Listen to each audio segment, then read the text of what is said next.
So, when you don't know how to do something, how to fix something, or how something works, what do? Ask a teacher? Ask your parents? Ask your friends? Ask someone you really know and trust? No! You go to the internet and ask some randos. But I'm not talking about creeps here, I hope. No, I mean the people of the internet! You know, those people who make how-to videos. Because chances are, if you're trying to figure out something, someone on the internet has already figured it out for you. Things like, how do I unsend a text? No. How do I do a winged eyeliner? How do I get rid of the zit by Friday night? How do I get out of gym class? How do I screen cap Snapchat without getting caught? They'll never know. But then there are things in life that don't have an easy fix, that don't have a simple solution, that don't have a how-to video. Things like what to do when you have problems with family, or when it seems like you have no control in your life, or what to do when someone has done something to you. I mean, clearly, they gotta go. The truth is, there's a lot of life that doesn't have a solution you can just find online. So how do you know what to do when you don't know what to do?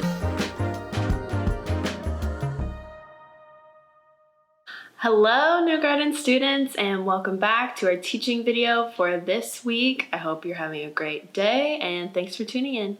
We are going to be on Zoom on Wednesday at 7 p.m. again this week, so we would love for you to join us. The link is at newgarden.church/chat. And if you haven't checked out Monday Night Crew yet, it is not too late. The same link on the website will take you to the Zoom for Monday Night Crew, which is at 4 o'clock. On Mondays. We're talking about discipleship and reading in the book of John about how to be disciples. So come check it out. But today we are finishing our series about Joseph called What to Do When You Don't Know What to Do. And it has been a wild ride with Joseph, and today is no different. But I want to start by asking you if you have ever been in a situation where somebody paid for something for you.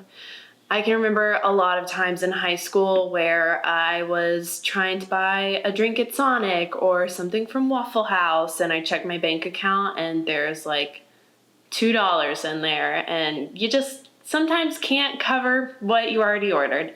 And there's always that friend who is willing to help out someone who didn't have enough money. Maybe you're that friend for other people.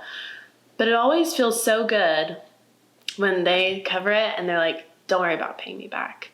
Like, that is one of the best feelings ever, to have someone who is willing to be generous to you and you don't have to pay them back.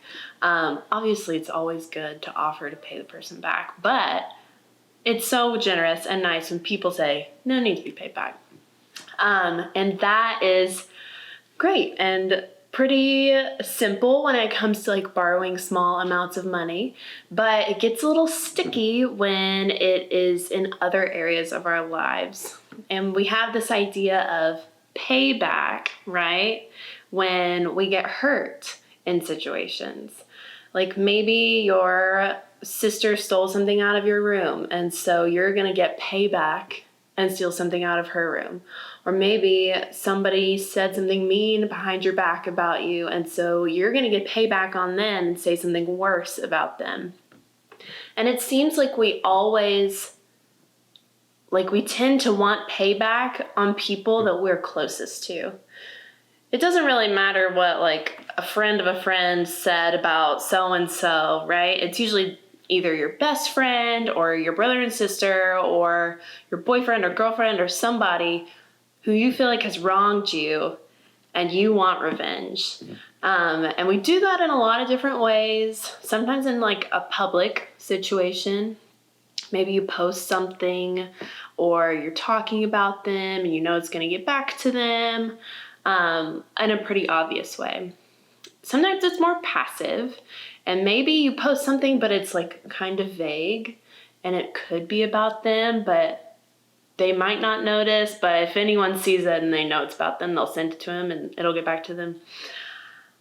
And sometimes it's even in an imaginary way, right? Like maybe you're just sitting back, like imagining what you would do or say if you could? Like, if you encountered that person again, how would you handle that situation? How would you get payback for what they did to you? And the truth is, payback, while it may feel good in the moment, like, yes, that person got what was coming to them, is not actually great for anyone involved, right? We know that deep down, that getting payback on people is not what we are supposed to do. And we're talking about that today as we see Joseph in a situation where he is in like a prime spot to get payback on his brothers who have done a ton of horrible stuff to him. We've been talking about it for the past 4 weeks. This is the 5th week we're talking about Joseph. We have seen him when he was living at home with a bunch of brothers, and he was his dad's favorite, and they knew it, and it made them really mad. And so they plotted to kill him. But instead of killing him, they decided to sell him into slavery to the people who were passing through town. And then his boss's wife tried to seduce him, and he said no, but instead she blamed him for something he didn't do, so he got thrown into prison, and like, he has had the craziest life. But now he is second in command in Egypt, just under Pharaoh. It's literally Pharaoh's in charge, and then Joseph.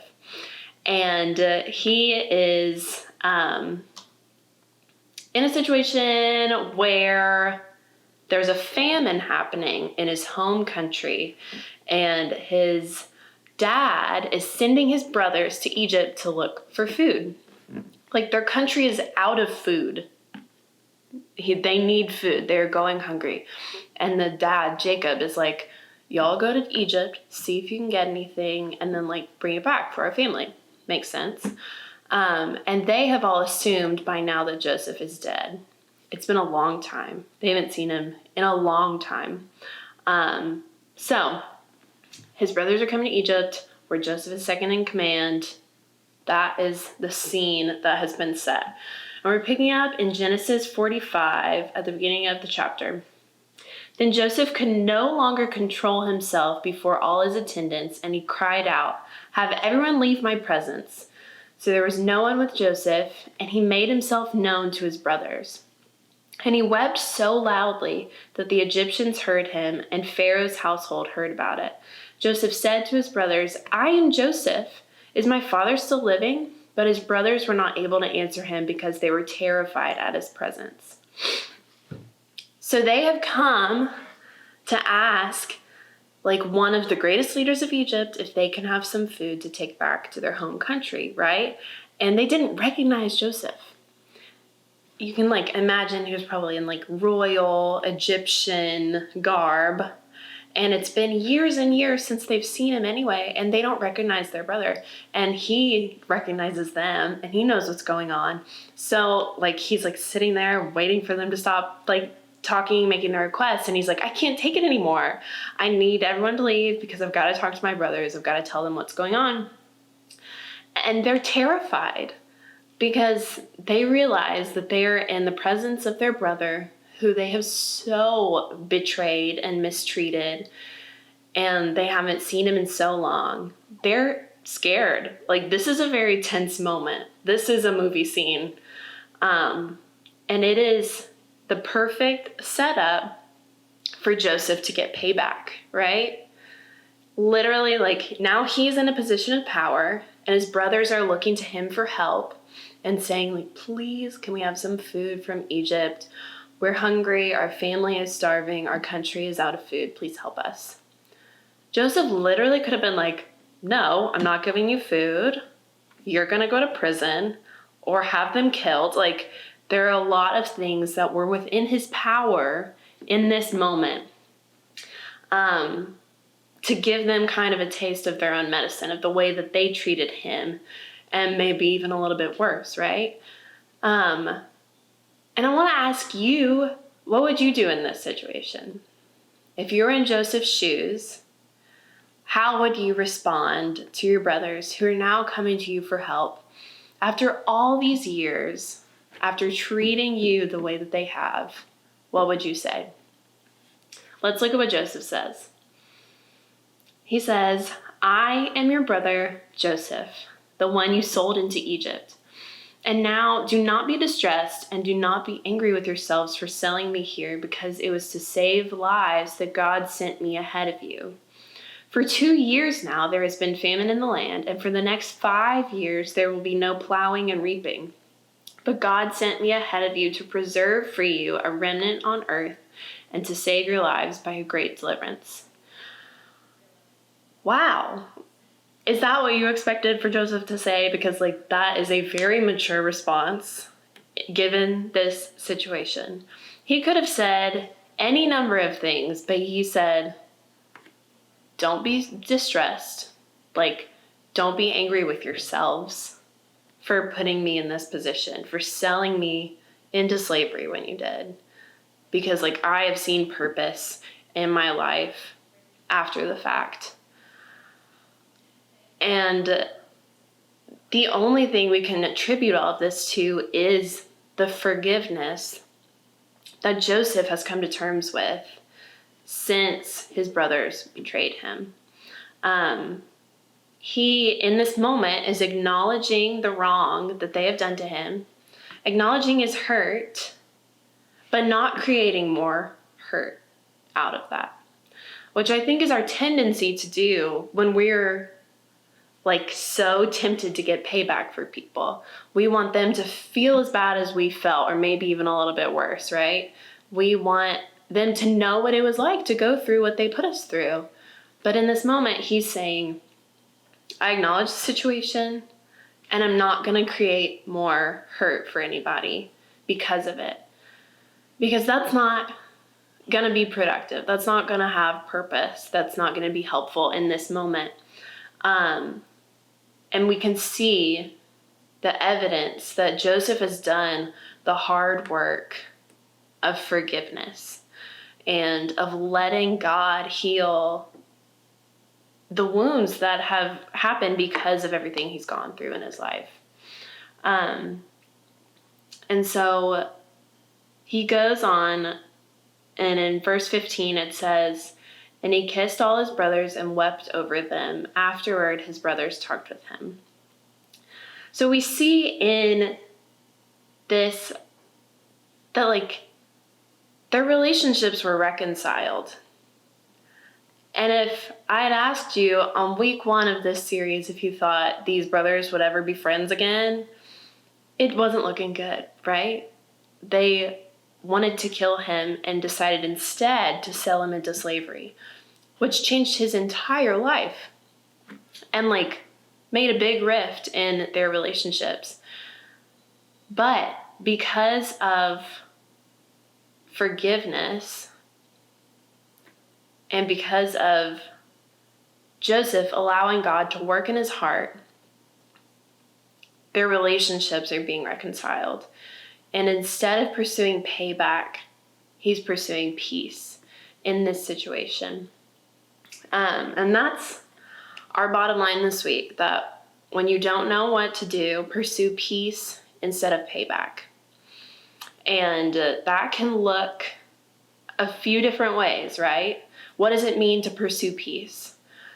When you pursue peace, you're fighting for the relationship.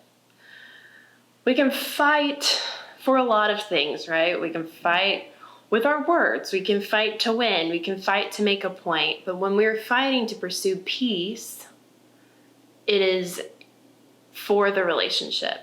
It is in hopes that no matter what happens, there will be peace brought to the situation. Not that we can be right, not that the other person will finally get how much pain we were in and they're going to feel so bad, right? But to bring peace to the situation. And pursuing peace also means that we're laying down our right to get payback, which can be hard. When you have been hurt, it can be hard to say, I am surrendering that. I am saying, I don't need to get payback. I don't need to show you and make you feel just how hurt I felt. but instead pursuing peace and pursuing wholeness in that situation. And that doesn't always look like the relationship reconciling, right? It's different in every situation. For Joseph, it was. For him, it was like good to be back in relationship with his brothers and to be able to help his family in a way he wouldn't have been able to if he wasn't in that position. But there are ways to pursue peace that might not be becoming friends again with someone who has hurt you so bad.